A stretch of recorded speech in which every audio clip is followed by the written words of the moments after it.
After learning about the 4D model, I could see its evidence in what Operation ASHA set out to do and how it was used. They took their core values of helping and their knowledge of the people they wanted to help. They used this knowledge to design a plan that would benefit society as a whole and reach the patients they needed to reach. They took care of the people because they knew people would not come to them, and TB is destroying lives by the thousands on the regular. The situation I'm aiming to improve within my organization is not as globally important, but it is one that is important to my life.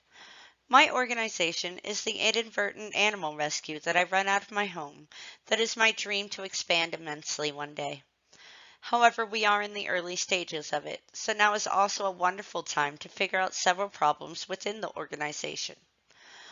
Weirdly, the one I'm working this 4D experiment on kind of fell into my lap. We have recently acquired a pregnant adult cat. We already have 5 cats and a dog. Now rest assured, I have plenty of space, but the problem is that this cat, while entirely affectionate towards humans, seems terrified of the other animals. We have made arrangements, once that she has had her kittens, to be fixed, and we will adopt out her and the kittens when they are ready. The other animals in the house are part of the family, and each belongs to a person, or the person belongs to them, as it truly really is.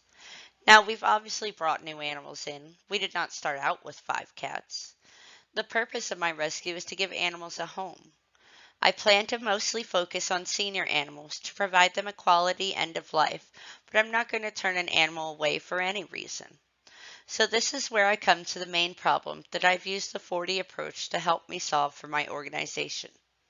How do I humanely and safely, without undue stress for the current members of the organization, help implement new members into the organization?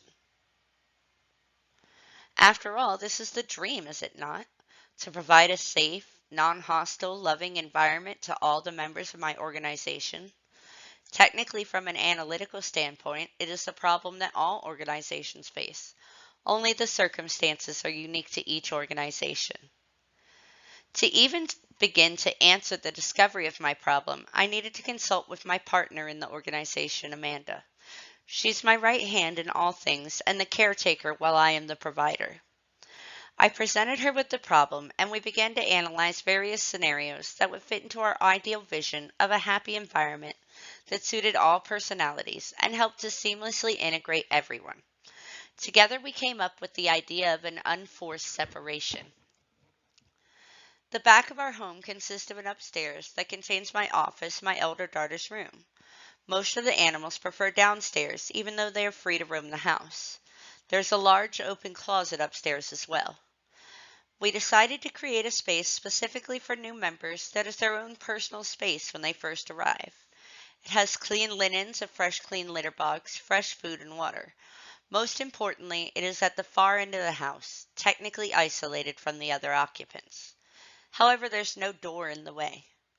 The plan involves starting the new members there, where they're free to come out at their leisure, but also the others are free to go and greet if they choose, while providing opportunities for safe distancing and escape if needed.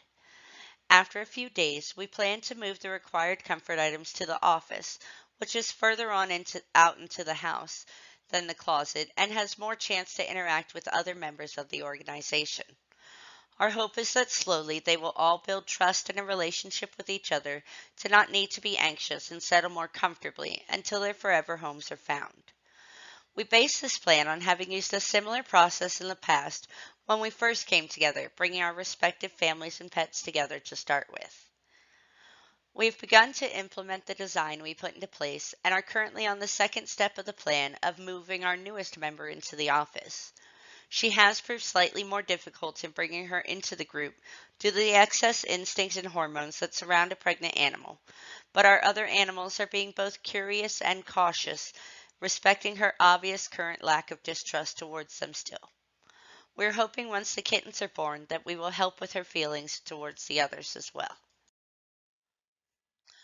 Unfortunately, integrating animal members of an organization doesn't work quite as easily as predicting the human members of an organization of people, such as the TB Operation ASHA work to help. However, the principle is the same. Finding out what makes the members of the organization comfortable with themselves and with each other while providing for their needs is the overall goal. I think the thing that I really learned about AI is the best part to take away from it all. In the process, it's that the process of the discovery is the most important part. For that is where you can take the core of what you truly are as an organization and discover what that truly is and what that means. Knowing and appreciating the best of what is that makes an organization and being able to find the optimal level when an organization is run at peak and find those factors that create that optimal level to be able to create it again and again. While I've yet to reach the destiny stage of this particular experiment, it has shown much promise in actually working rather well in the future as the organization changes and grows over time. And while this is only one problem in a pile of many, I have already begun to look at other problems within my organization with the 4D method and most importantly, some appreciative inquiry in mind to help solve my problems as they come. Thank you.